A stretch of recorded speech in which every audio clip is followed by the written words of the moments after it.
Hello, hello, hello.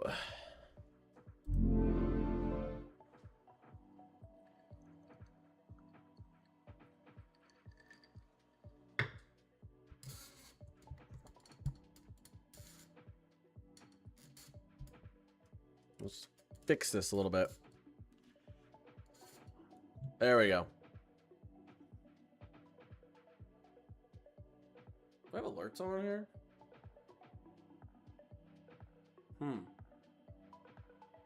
I don't. Do I want them on there?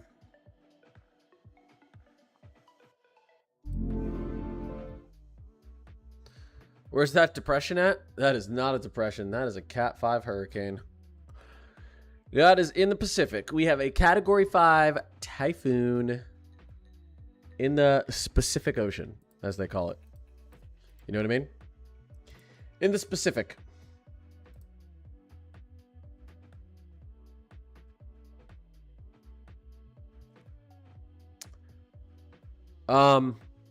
Yeah, let's all right, let's see here. Let me turn down the volume a little bit, even though this is an absolute banger. Here is our Category 5 typhoon in the Pacific Ocean, specifically the one to the west of us. Really beautiful storm, and the sun's going over it right now. Look at the satellite. Gorgeous. Absolutely gorgeous. You know, tropical cyclones, typhoons, hurricanes, those are the reason that I actually got into weather, meteorology. I love me some hurricane season.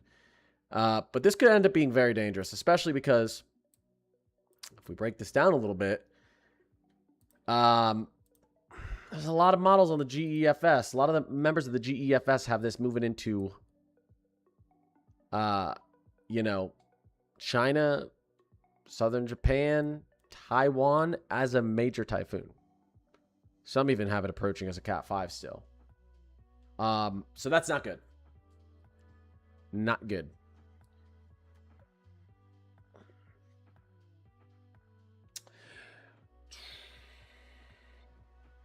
One second. I think I should make these a tiny bit bigger. I'm gonna fix something really quick.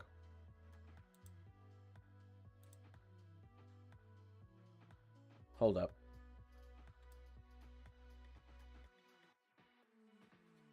Can I make this larger? This makes it a little bit larger.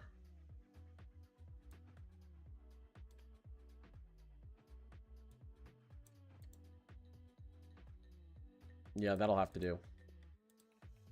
Hold up. One second, guys. We'll go in a second.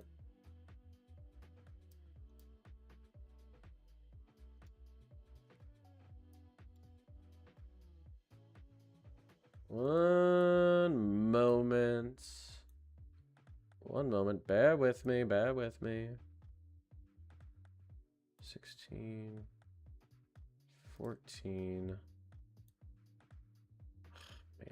Oh, I had it. All right, that should be fine.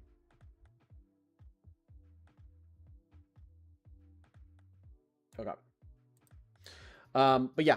Yep. Dangerous typhoon. Dangerous typhoon. Current conditions. 160 mile per hour sustained winds. 195 mile per hour gusts. Category 5 typhoon. Bavi. B-A-V-I. Moving west. About to start steering a little bit more to the west-northwest. Like I said, Spaghetti Models, GEF members, take it out towards Taiwan, China, potentially southern Japan. Have it making landfall potentially as a major typhoon. Timing. Again, this looks to be around the 10th of July. What day is it today? Oh, that's right. It's the 3rd of July. About to be America's 250th birthday. Dang, we're getting old. So, just over 6 days out. So, we're going to have to pay attention to this closely. Hopefully, we get a little bit of weakening. But taking a look out ahead of the storm. Do you guys see any wind shear? Because I don't see any wind shear. I see what I'm assuming are very warm waters. We have an El Nino. We know the equatorial Pacific is very, very warm. The Nino 3.4, which this storm is pulling out of, Very, very warm. And, yeah, warm waters, deep waters. Because warm, deep water is better than warm, shallow water. And there's just no shear. Shear to the north, shear to the west. I mean, I wouldn't be surprised to see this. I mean, here's the thing. It's probably going to go back down to a Cat 4 eventually, because a lot of times what happens with these strong typhoons is they kind of go, they go through eye replacement cycle, ERC, and their eye collapses on itself and it rebuilds and it strengthens again. So I could see, but I could see this thing weakening to a Cat 4, becoming a Cat 5 again out here, which some of these members are suggesting. There's nothing impeding the storm. It's got the entire sky to itself over the next at least 4 to 5 days. So yeah, not a great situation. We've got another system over here, by the way, moving into, where are we? Vietnam.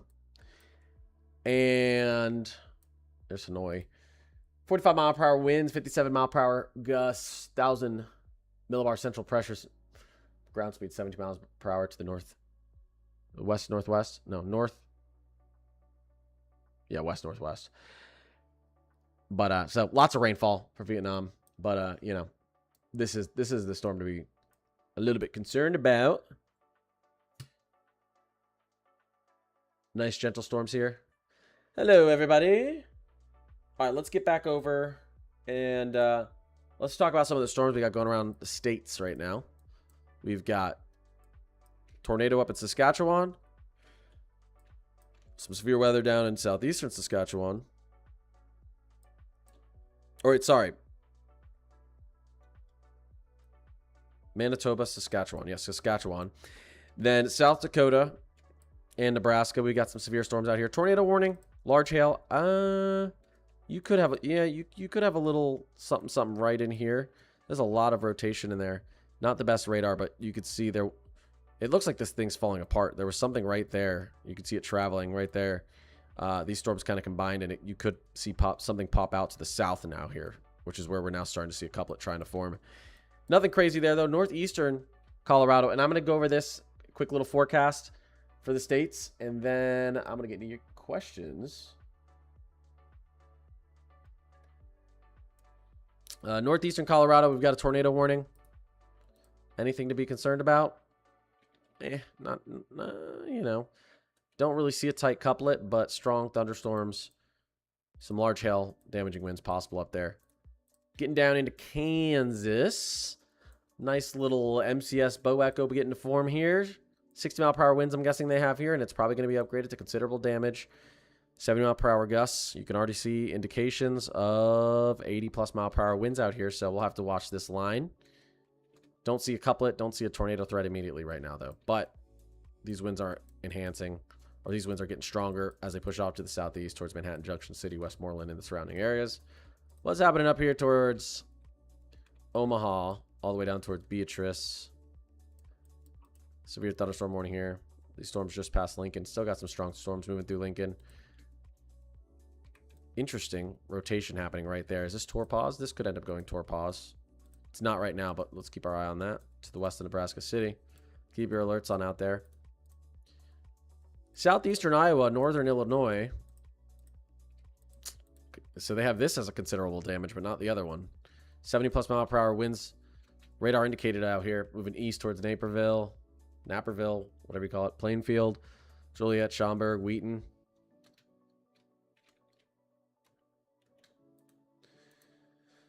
But rotation-wise, tornado-wise, not seeing anything pop up here. It is possible to get a weak tornado, though, as you can see there. EF0, EF1. Smallest severe thunderstorm warning I've ever seen in my life up here. So that's probably going to drop. Some nice storms rolling through eastern Ohio. 60 mile per hour radar indicated winds. Nothing crazy. Getting out towards State College. 70 mile per hour winds. Considerable damage threat. Severe thunderstorm warning. Let's get a different radar. Yeah, there you go. There's your wall of wind right there. Pushing out east. All right, so that's what's going on around the country. Nothing too crazy. The craziest thing is actually up here in northern Saskatchewan, or I guess you could call it central. The spin on the radar on this thing looks just crazy. on the reflectivity. But the radars are crap up there, so we can't really get a good idea of what's going on. Let's see what's going on up here. Alrighty. Can you look up my area? I cannot look up zip codes on this. Chicago's doing all right. Strong winds pushing out towards Chicago. You could get some 60 to 70 plus mile per hour gust out here in Chicago in the next hour. So, I mean, I don't think there's a major tornado threat. Not impossible to get a weak tornado, but a line of damaging storms is headed out east towards downtown Chicago, Chicago Metro in general. So, Northeast Ohio's got these storms. They're moving out, though. They're moving out of Ohio. They're getting out of there. Quick little forecast updates. Quick little forecast updates for you guys. This is our current severe weather outlook we're still looking at. This is what's going on. This is the current.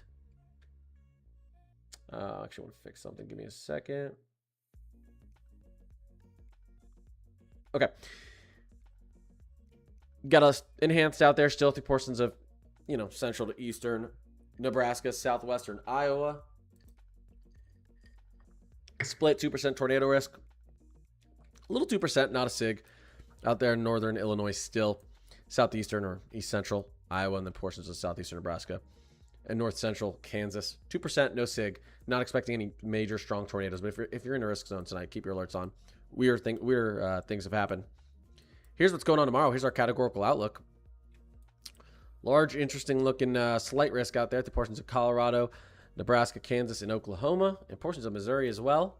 And we've also got this slight that's actually, it looks to me like it's expanded maybe a little bit out there at the portions of the Mid-Atlantic, Ohio Valley, Eastern Ohio Valley. Breaking this down tomorrow, tornado risk, kind of south central Kansas, only a 2%, no SIG. Why is everything highlighted on here? There we go. Wind, SIG risk out there towards Wichita as well, south central Kansas, north central Oklahoma, but a 30% wind risk that includes everyone from Trenton, New Jersey, all the way down towards Richmond, Virginia. Hail risk is out here, so Wichita is in a SIG wind risk, SIG hail risk, 2% tornado risk.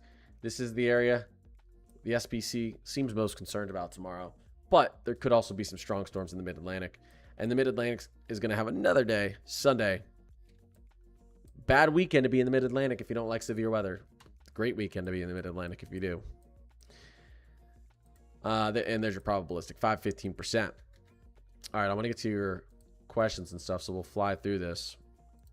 Oh my God, look at that. A fire risk out west? No way. Yeah, I know. It's every single day, unfortunately. Excessive rainfall outlook.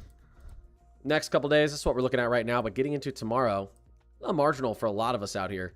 Slight excessive rainfall risk for portions of Kansas and northeastern Oklahoma. Getting into Sunday, that excessive rainfall risk, the most significant, or the slight risk shifts out east towards the Mid-Atlantic, stays there for Monday as well. So rainy Sunday and Monday potentially out there towards the Mid-Atlantic. CPC outlook, oh my gosh, it's going to be hot. Well above average. Interestingly enough, the hottest temperatures as we get towards mid-July and towards the third week of July are actually shifting back out west. And I talked about this and I've posted a couple videos about this. The GFS sees a big trough entering the east. And if it does, we're going to get a ridge to the west of that trough. So we're going to be having air pulled up from the south. Tropical, hot air. It's not really going to be tropical air. It's not going to be very moist. And we're going to have that cold, dry air pulled out east. So this is actually interesting now. The CPC is seeing some sort of version of what the GFS was looking at. Now, the GFS would probably have this all below average. So let's take a look. What does the latest GFS see? Because I said in my video yesterday, I wanted to see what the 12Z said. But now we have the 18Z. So we'll take a look at that. Let's go to temperature anomalies. Is the GFS still giving everyone a big cool down out east? That mid to late July that we're asking for. Let's see. There it comes right there. So it is. There's a big break. Look at this. We're talking July. This is still far out, right? You know, 220 hours out. Not the craziest. I mean, large weather patterns are easier to predict further out than local weather patterns. It's easier to say if it's going to be below average or above average somewhere. 10 days from now than it is to say if it's going to rain somewhere 4 days from now, believe it or not. Okay. Big patterns are easier to track.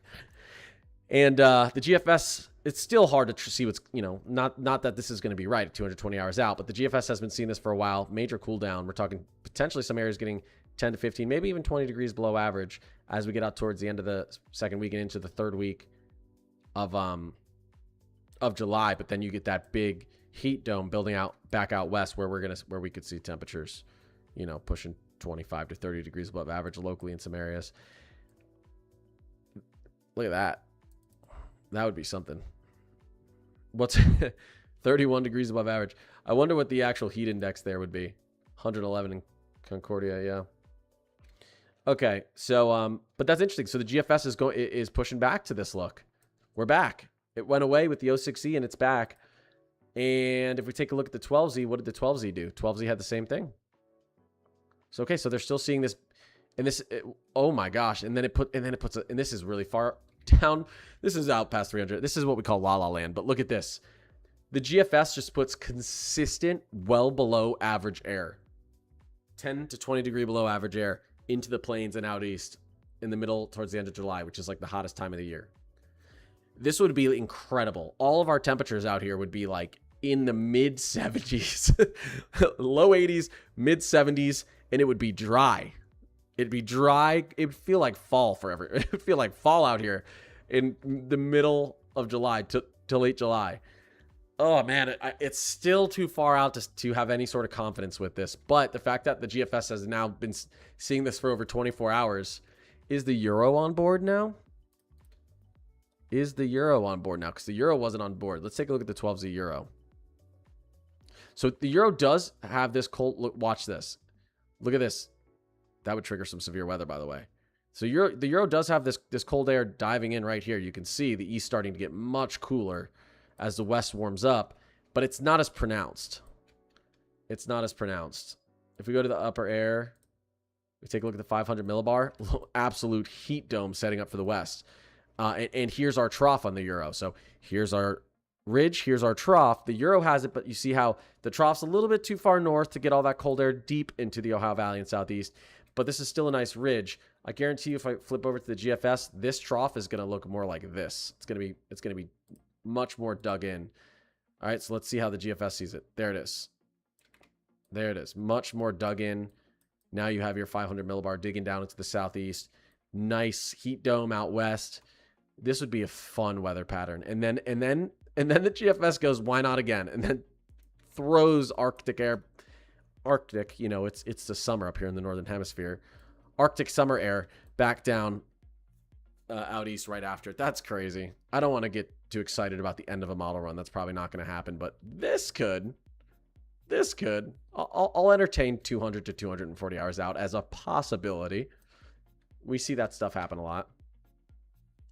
Okay, anyways, active alerts. Everything's hot. That's all that means. And there's some fires out here. That's all that means. Severe weather. All right. This is like a weather statement, I think. Special weather statement. Severe. Marine. Nothing too crazy. What's going on up here? Beach hazard statement. That's interesting. Some bad air quality out here through portions of Colorado, Phoenix. Alrighty, what is going on, chat? Climate crew. What is crack-a-lackin'? Okay, that severe thunderstorm warning is now pushing out east into Chicago. There you go. About to get a little bit windy out there. About to get a little bit windy out there in the Windy City, Chi-Town. We said 80 mile per hour winds in New Jersey, New York City. When was that? Yeah, well, I mean, you did have these strong storms push through the mid-Atlantic just a little bit ago. Yep. It rained right after Taylor Swift got married. You know what that means. I actually didn't know. My wife told me it's good luck. And then there was a big rainbow. B, what's poppin'? Jasmine, what's poppin'? Whoa. What the heck just happened? My mouse stopped working. Where's my mouse? What the heck?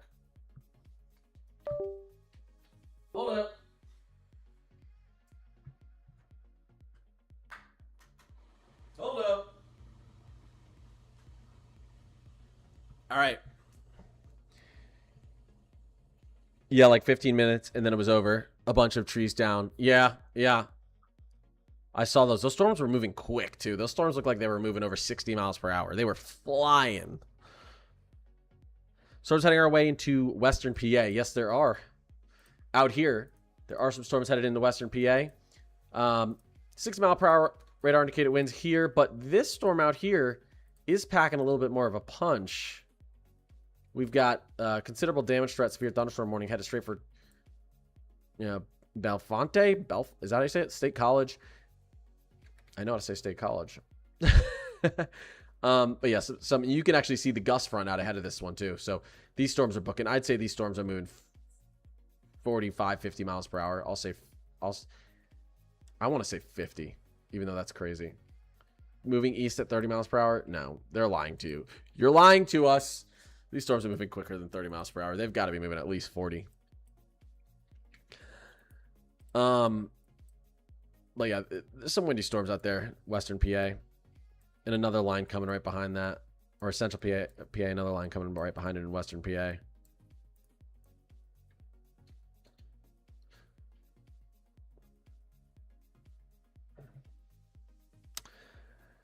All right, guys. Major life update. Major life update, okay?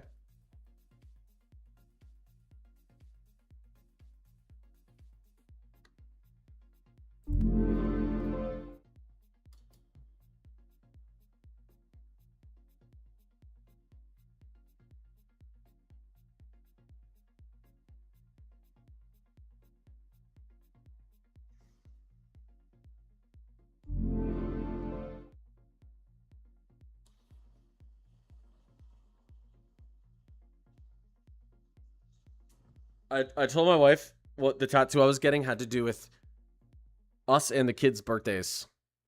And then I came back home with my Thunderbolt and Lightning on it. My Thunderstorm and Lightning Bolt logo. And she said, I thought it was gonna be family related. And I said, well, okay, to be fair, I went in and I told him the tattoo I wanted that was gonna be family related. And then he was like, it has a lot of like very thin edges, small lines. It's very, very like, it's some significant line work. And he's like, on the neck skin, you want something a little bigger and not like that because it could fade and this and that. And I was like, you know what? You're the expert. You're right. Let's just do this. Let's just put my logo on my neck instead. And he said, yeah, that's a great idea. And I said, yeah, that's honestly what I should have done the whole time. So in my defense, I went in there. I did not go in there with the intention of getting Connor's Climate Corner on my neck. That's my story. I'm sticking with it. No, she's not pregnant again. Not yet. Okay? I actually even thought about getting the spicy Connor's Climate Corner on it. You know, with the chili pepper thing? The one that looks like a pepper? But I thought everyone would have thought that was a meme. That I just got a meme on my neck. So we kept it safe. We kept it safe. I just got a thunderstorm on my neck.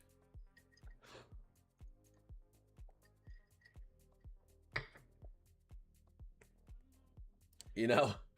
Thanks. Yeah.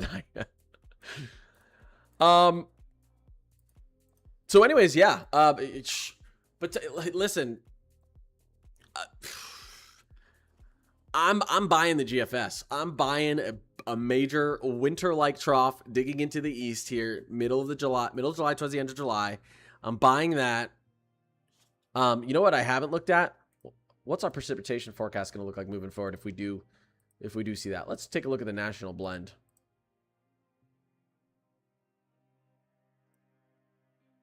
Let's take a look at the national blend.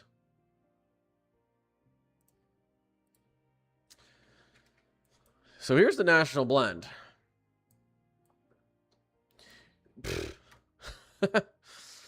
I mean, this is like this just makes sense. Dry west, wet east. This just makes sense.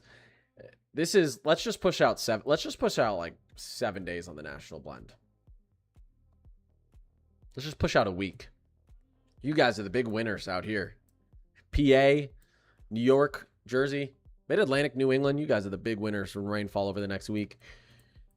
Upper Midwest, you're going to do pretty swell yourself. Portions of Indiana, Ohio, Illinois, and Michigan as well.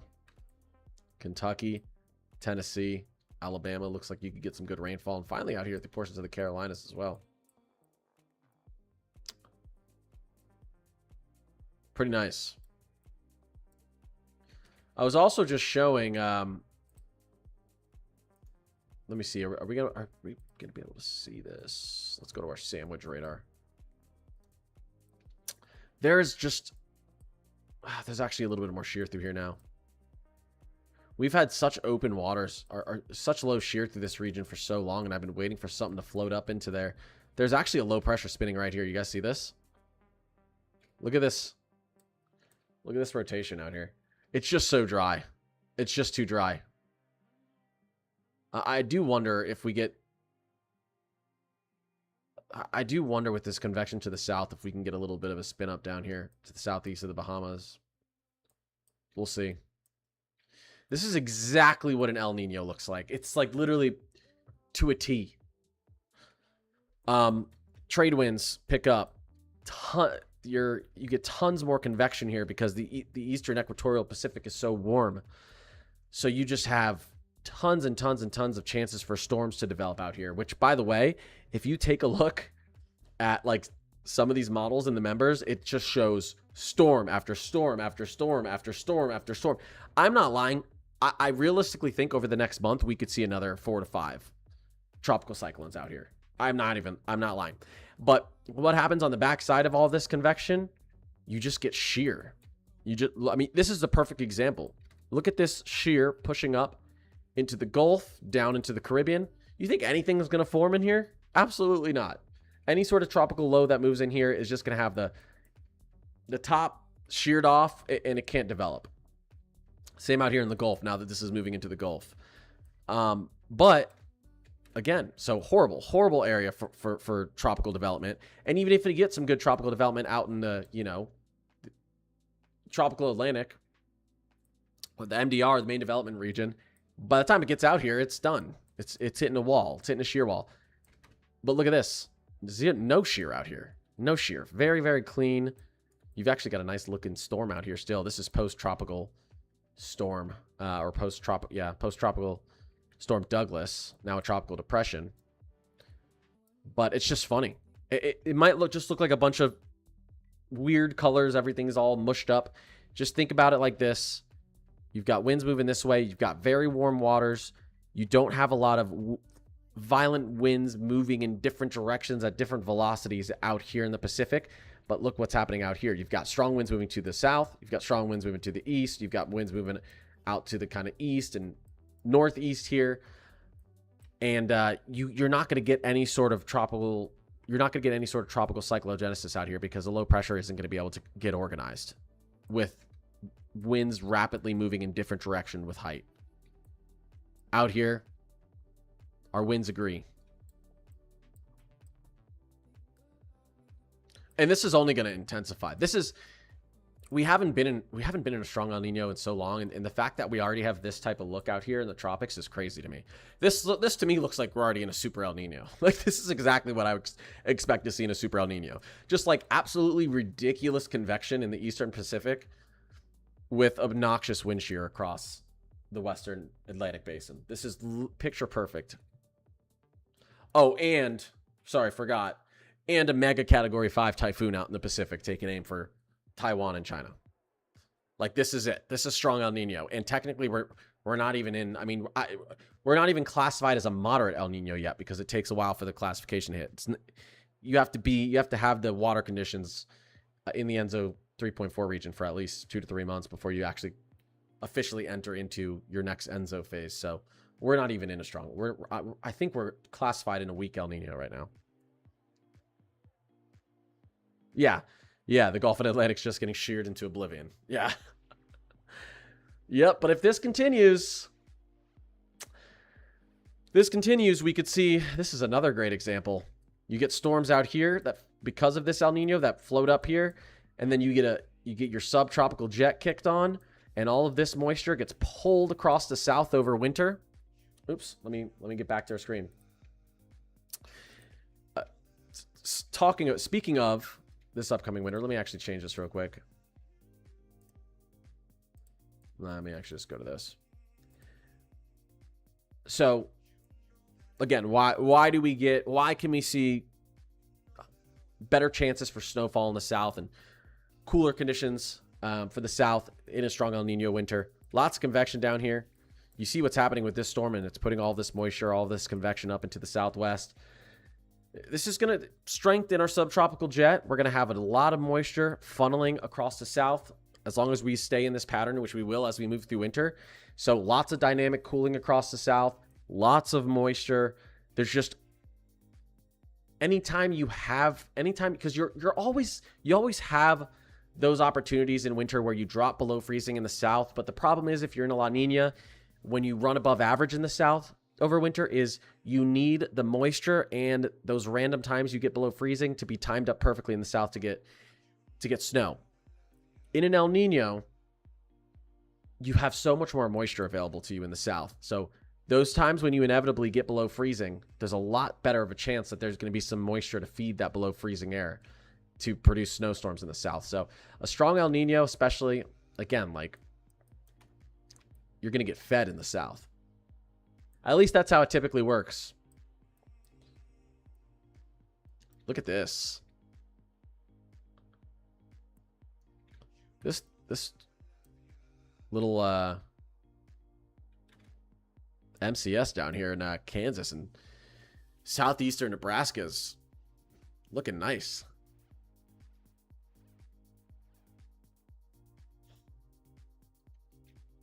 All right, let's get back. That thing's looking spicy.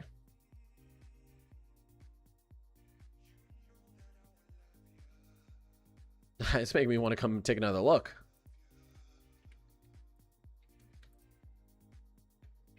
Lots of rotation up there. Is this considerable damage threat yet? No? Interesting. Okay. You do you. Did you hear what happened in Lake Geneva?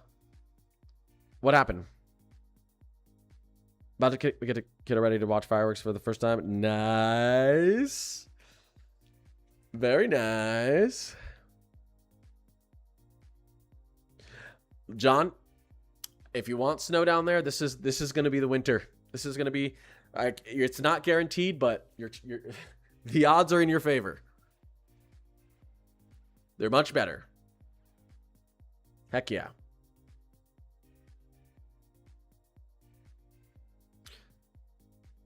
Do you think Omaha is in the clear yet? You know, you got a lot of there's been a lot of rainfall up here, so your instability is definitely decreasing in Omaha, but you still got some nice cells continuing. Like, look at this. These just popped up out of absolutely nowhere. So there's enough instability and strong updrafts to just fire off some really quick thunderstorms. I can't believe how quickly these popped up. Weird. It looks like they're off of an outflow boundary or something, but I don't see an outflow boundary. Omaha's probably going to watch out for at least another hour. But you could see this mesoscale discussion is kind of right down the center of Omaha. You're probably fine, but I just, stay alert for at least another hour. Night Wolf, what's going on? Half Door, Alabama. Wait, what happened in Lake... I never got an answer. What happened in Lake Geneva?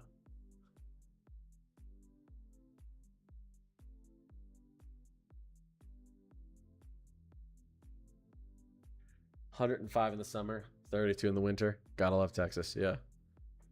It's the same with Minnesota. You know, Minnesota's hottest recorded temperature is hotter than Mississippi's hottest ever recorded temperature, Alabama's hottest ever recorded temperature, Georgia's hottest ever recorded temperatures, North Carolina, South Carolina, Florida. None of those states have had a hotter recorded temperature than Minnesota. Because they're near the ocean. Moist air regulates temperature. So this region, Tornado Alley, you get very hot and you get very cold. Your temperature swings are violent.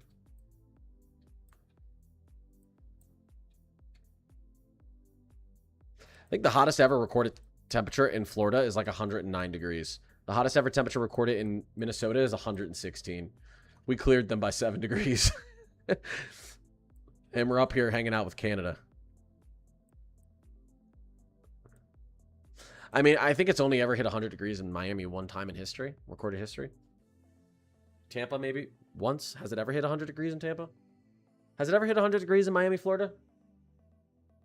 We're not talking like feels like temperatures, like actual. I don't know.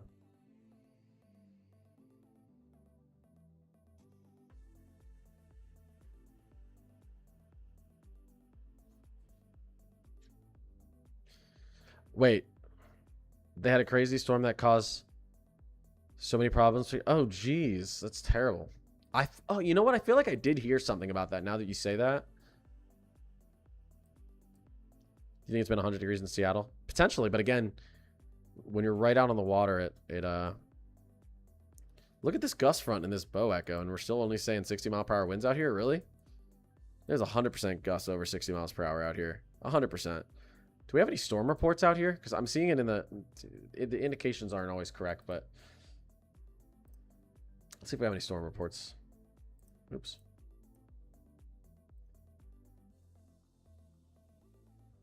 Not enough.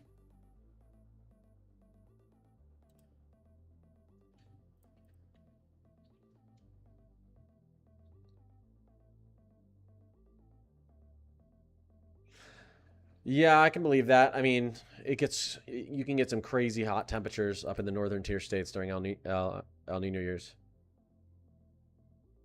I mean, it can happen in La Nina, but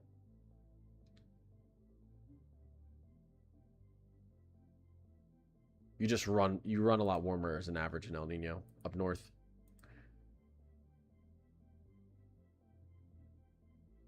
Yeah, the water helps even out temperatures. Yeah. It kind of puts a cap on how hot it can get. That's why the hottest temperature ever recorded on planet Earth is in Death Valley, California. What, 122 degrees or something like that? 132 or something crazy like that? I think it was hotter than 122. It was like 100 and something. What was it, 122 or 132? Are you expecting a hot winter? Well, it's really interesting because this summer is looking like it's going to be cool. We've already had we had a cool, not for everyone, but for the majority of the country, it was actually a much cooler spring than we've had in a while. For most of us, plains and out east. It might not have felt like it. For a lot of us, it was much cooler than it's been in a while. And we're having this major heat wave out here right now, but it looks like that might, again, mid to late July. We'll have to see. There's a weird winter-like troughing pattern. It's so weird to say. In middle to late July. And just taking a look at the way our jet stream is moving. Like the way it's... What's the word I want to use? It's just very dynamic, which you don't expect that, especially not in El Nino. You don't expect these large amplifications. You expect more of a kind of zonal type flow. It's doing some really weird things moving ahead, and that makes me question everything. And that could have something to do with what's going on up in the Arctic, some leftover ice and stuff like that. But it's, I haven't fully dove into that. I'm going to have to get back onto WeatherBell and take a look at what's going on with our ice levels and stuff up there. Do I not check Mac? No, I don't. I'd have to just look it up online.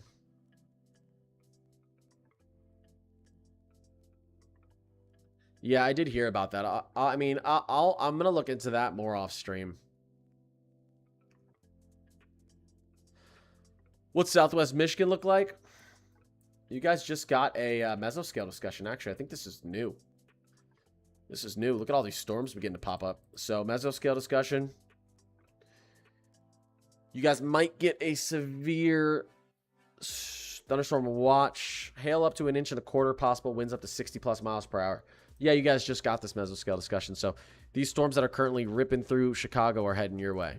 And some new storms.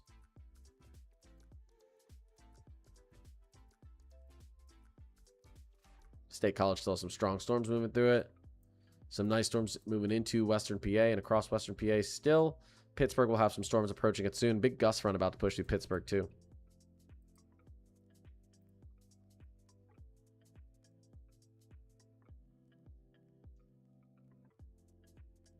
Yeah, oh, 100%. That type of trough, yeah, that type of trough would put temperatures into the high teens in Florida if it was winter. At least the panhandle. Crazy. You just don't see that over summer.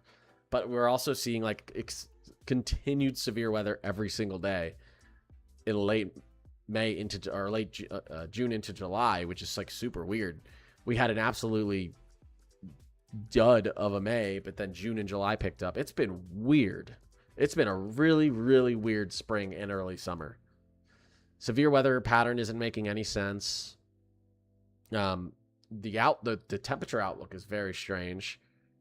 The only thing that is looking normal is what's happening in the tropics. Like the Eastern Pacific, the Pacific in general is just super active, and there's just a ton of shear pushing across the Caribbean and now finally into the Gulf.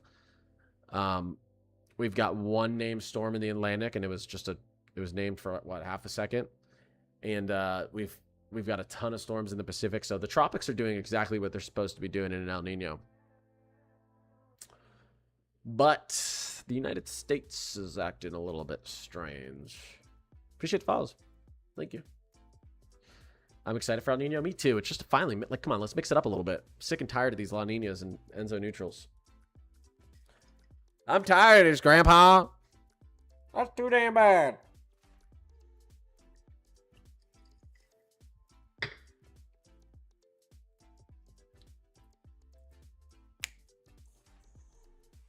Look at that. Does anyone know if this is a guy or a girl? Bobby. Every time I post videos about this typhoon, it corrects it to Bobby. Like, you know how when you do auto caption, sometimes it doesn't hear what you're saying. So in my head, this is a guy. This is a boy storm. Because it's Bobby. But is Bobby B-A-V-I? What do we think? What's your guys' opinion? Bobby. I'm just gonna call it Bobby, since stupid, since the auto captions keep changing it to Bobby every single time. This is Category 5 Typhoon Bobby. Good old Bob.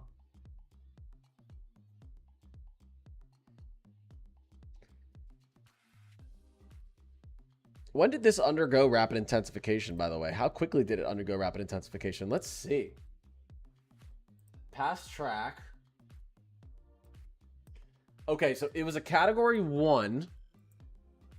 Can I see when it was? Oh, no, don't do that to me. I mean, I guess if we're getting updates every 12 hours, this would have been... in 48 hours, it went from a Cat 1 to a Cat 5. In a day, it went from a major hurricane to a Category 5. So it probably underwent rapid intensification. I'd say so. No, Bavi. It's B-A-V-I. Okay, well, you know what? Okay, well, you know what? Now maybe I should stop yelling at the auto caption if you guys think I'm saying Bobby too. B-A-V-I. It might not even be pronounced Bavi. Maybe it's Bavi. I don't know. What I'm confused about is... how does their name system work out here? Because we've had more than one storm in the Pacific. Why are we on B? Do I sound like an idiot right now? Hold up. I'm gonna investigate this real quick with my education and all. Why are we only on the B storm in the Pacific? Oh, I went to say that Pacific Ocean. When there's been like a ton of storms already. I even typed like. Let's see. The naming list resets strictly on January 1st. Wait, what? That doesn't make any sense.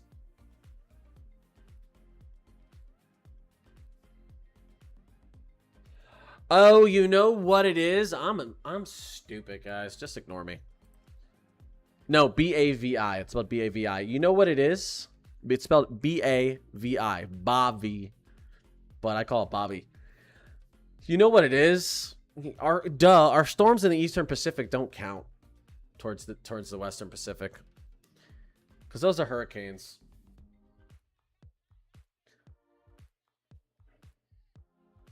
They've got their own names out here. But I'm still shocked. This is only the second one of their season out here? No, it's not. They literally just had 2 hurricanes out here, and there was just a tropical storm. Something's going on. And this is Tropical Storm Maysak. I'm probably saying that wrong, too. That's an M. What is going on with their naming system out here? Well, it's probably Mysak. I don't know what's going on with their naming system out here. How do we have a B and an M storm at the same time? Maybe is that just because that's like the English translation of the name?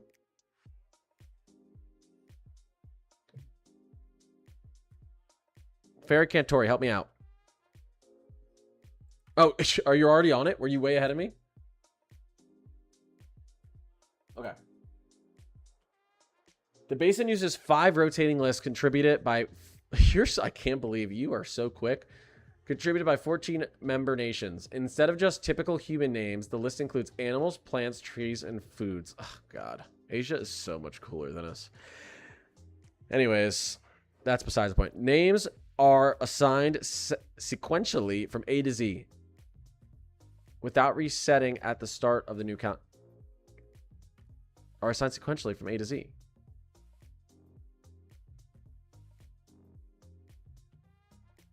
So there's 5 rotating lists. So what it sounds like is they just keep taking from a different list. And so, okay, so they don't go in alphabetical order. There you go. That's the answer. They just don't go in alphabetical order out in the Pacific. What's funny is, like, I guess I've never really cared. I've obviously, like, followed the tropics my entire life. Like, since I was 6, I've been big on the, back in the day with the local on the 7s, local on the 8s. Did I say local on 7s? Local on the 8s. The good old tropical updates. I've just never cared about I've never paid attention to the naming system in the Pacific because I've always just paid attention to the Atlantic hurricane names. So, yeah, the West Pacific are assigned international names by the Japan Meteorological Agency when they become tropical storms within 10 minutes. So, okay, that doesn't make any sense. They are taken from 5 lists of names that were prepared. Okay, weird. So there's no rhyme or reason. There's just a bunch of lists. There's just 5 different lists created by all the different nations. It's a bunch of plants, animals, and stuff, and they just pull a name out of a hat. Got it. I actually feel less educated now, but so I mean, cool. They get it. They have interesting names. They just don't go in order. It's nice when you go in order because then they're like, oh, I already know how many storms we've had. How's Chicago looking for tomorrow? Let's take a look.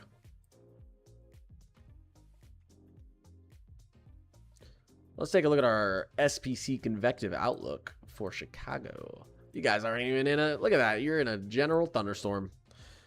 General thunderstorm warning for Chicago tomorrow. I'll quickly push into the HRRR. And let's take a quick look at what our storm timing could look like tomorrow.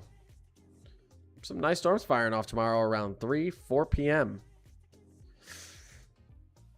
3 to 7 p.m. you could have some strong thunderstorms moving through Chicago. Not necessarily severe, just strong. Yeah, not the best. Not the best, not the best, not the best. Here you go. Not the best. There you go. This is late afternoon to the early evening hours out there in Chicago, according to the latest HRRR. Hey, Morgan. What's going on? Their naming list doesn't reset every year. They just pick up where they left off from the year before. Okay, but that doesn't explain why they have a B storm and an M storm right now. They don't go in order.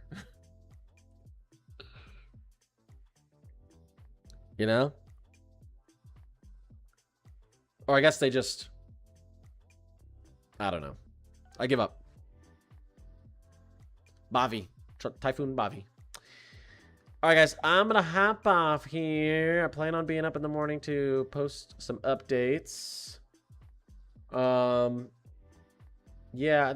Might go have a cocktail with this woman I married. Should be a good time. Maybe watch some... I think there's some fireworks going off tonight that we may be able to see from our deck. So, I'm going to have to look out for those. You were late, Morgan. You're fired. Just kidding. The real question is, who be making these names for... I know. That's what I want to know. Well, the real question is, can I contribute to the names? I've got some good names. You know? You know what would be a good typhoon name? Tiffany. Typhoon Tiffany? That rolls off the tongue nice. Tiffany the Typhoon. I think that'd be a good one. All right, everyone. Enjoy your nights. Happy 250 years of America. And don't forget to follow, like, subscribe, and all that other stuff. Okay. Connor does alliterations. I do love alliterations. Okay, love you all. Bye. See you later.